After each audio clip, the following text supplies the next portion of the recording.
Alright, I'm going to make this very quick as I gotta keep this thing under 15 minutes. But, hey, it's near Christmas time. Break out your favorite Christmas sweater, a beer, and celebrate a year playing Warframe, because that's what it is for me. And I love this game so much I've been playing it every day.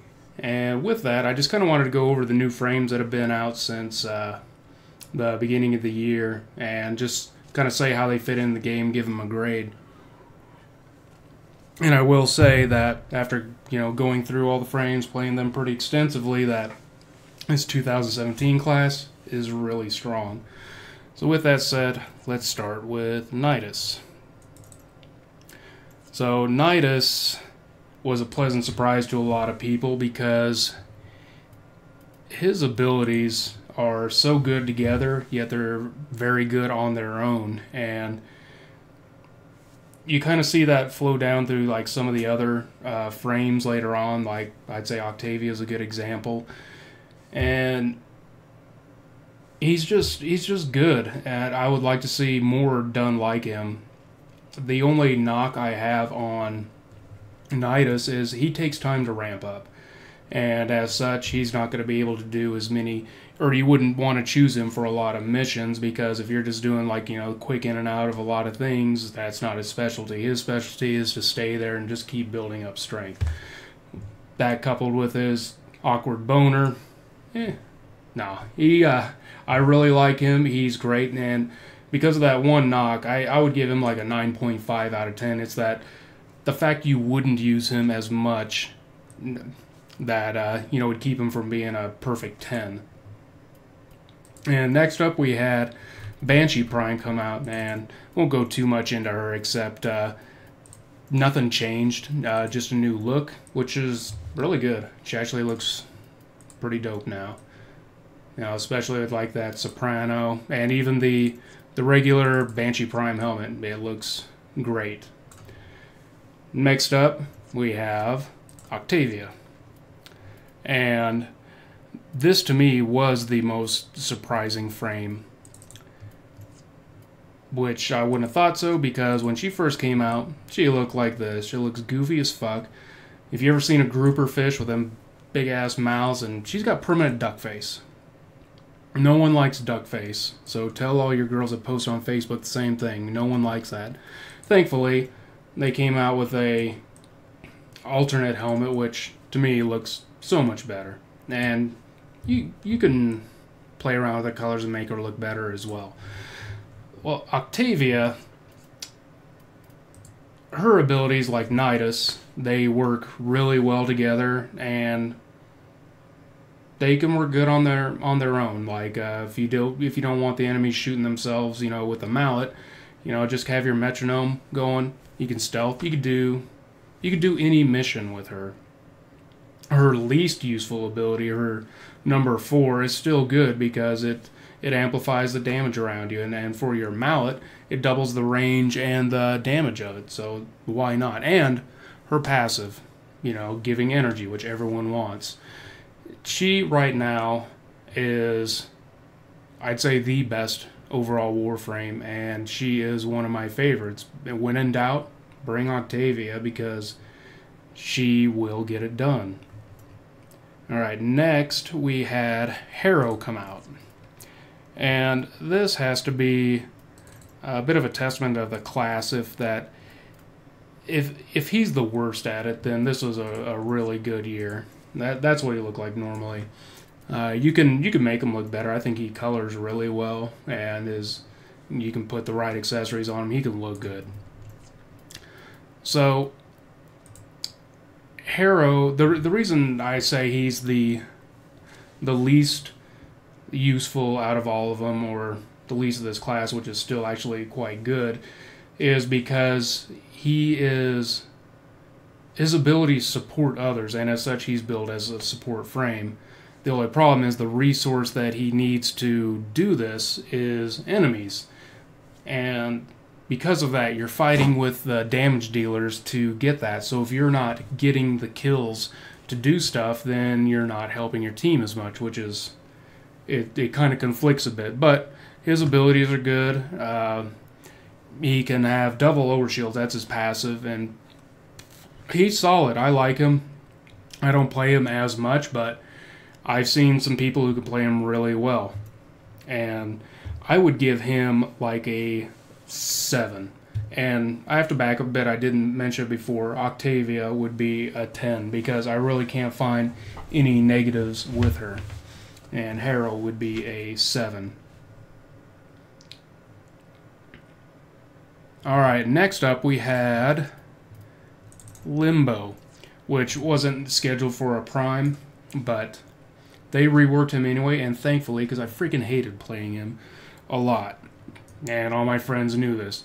But now, he's actually quite good, and I really like how they made his stasis work, like with Cataclysm. It made you feel like Faceless Void from Dota, and that you can go in there, you can line up all your shots, turn it off, and boom, they're dead. And by the way, you can actually use that to do your headshot ribbons as well. His dash, the one where you just hit the roll key and just dash into the rift, that alone actually makes him more powerful than a lot of people would realize, because you can just like start wailing on someone, dash into the rift, reload, or let your shields recharge, pop back out, and start shooting again. And that's actually a tactic I use to just go through and clear rescue missions on sorties. He's actually one of the best for it because he could do it, you know, fast. He can do it pretty safe, and this rework was... He's like an entirely new frame now. He is so much better than he was before. And I would give him an 8.5. The caveat with Limbo, if you plan on playing him, play with people you can communicate with, like on voice, because he still is a troll frame, and you will just end up pissing people off if you just start Cataclysm all the time for no apparent reason. So get with the team, use him, let those people know what you're gonna do, and you'll be good. Alright, who did we have next? We had good old Oberon. Oberon, the whipping boy, which he was for the longest time. First off, let me just say that I think his Prime, it looks alright, except for that Sharpay neck, which looks fucking goofy. I don't know why that was chosen, why they said go for it. If you're going to do anything with him, get the Feyark skin. Looks so much better. And hey, it synergizes with his plants that he likes to throw all over the place. Ability-wise, he got quite a makeover. A lot of his stuff is still at the core the same, but they just actually work better now. Now his Smite, his least useful ability, you can at least combo it with Reckoning to do more damage. Hallowed Ground, throw your leaves on the ground, you know, rad proc the enemies that are on there, and then when you cast Renewal, then now you're also giving, you know, armor to your teammates, which is really good, and it goes on a timer as well. And his Renewal, I think, is much better than it was before. Instead of chasing after someone the entire map, it's just like an on-off ability and only uses energy when people are taking damage. Now his passive, it's very I mean, but it's much better than it was before. His other one was just a joke. Now it's at least because not as many people use pets. So if more people start using pets, or they change something in the game to where people want to use pets more, then it's not going to be as good. And with that, I would give him an 8. He's way better than he was before, and I like using him now. Oh, and by the way, he is he is probably the best one for Defection, because you can heal those enemies as well. Alright, next up we had Gara,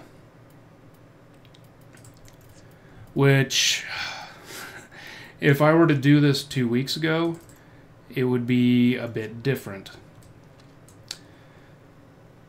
So they gave a recent nerf to her number 4, and luckily they've been reworking stuff as, you know, she came out. But you know, first or number 4 just came out as a thin strip, so if you were on a flat plane and you shot it out, you're fine. But since it just clips through slopes and walls or whatever, that just means enemies can just walk right over it if it was right there. Well, they changed it to where you could jump up, and now you can cast it from wherever you start casting it is like the top of it, and then it would go down according to how far you fell, up to a maximum height.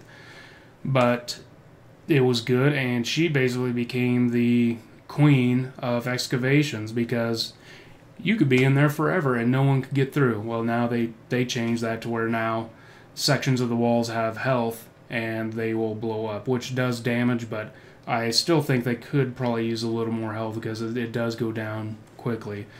Thankfully, though, her other abilities, her number 1 is her least useful. It's like, it actually starts out kind of powerful. It's good that you can actually do 2 things with it. You can either shoot at it, or you can kind of whip with it. Later on, you're not going to use it. The only reason you're going to use it later on is to break mass vitrify. But her Splinter Storm, you can cast it on yourself, you can cast it on allies, you can even cast it on targets. And her passive, which blinds, it seems to proc a lot, and she's good. She's still good, you know, despite that nerf. So I would give her like an 8.5. Along with her came out Hydroid, and he was another whipping boy, and he is much better than he was before. Much better. Now he's actually fun to play, and his abilities all go well together. Now you can just stay in Undertow and have fun and just start sucking people in. You can Tidal Surge with it. You can do your Tentacle Swarm with it, do more damage. His passive is weak, but he's strong now. He's actually really good. He's actually incredible against Grineer. Not only that, his new skin, you can make it look so many different ways, and he's really good now. I would give him a 9 just because you can do all the stuff with him now. Alright, next is the one I do not have because I farm my shit. So I don't have her yet, which is Mirage, which nothing has changed yet for. Oh, actually they did one change on her, like to her number 2, to where I think you could actually do something with it now, but it's really not that. I unfortunately don't have her, so I can't, you know, show what I've done with her or give too much feedback other than she's still the same, just that her sleight of hand has changed now, but she does look much better. Actually, I did want to give one honorable mention, even though it's not a new frame, but probably has to be the best skin that came out, which happened to be for one of the worst frames, Mag. Her deluxe skin is pretty amazing. And that's actually it. I don't want this thing to go over 15 minutes because I can't, because I don't sell out.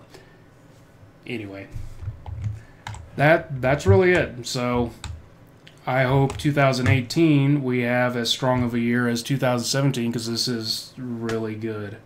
And that's all I really have. So thank you and bye.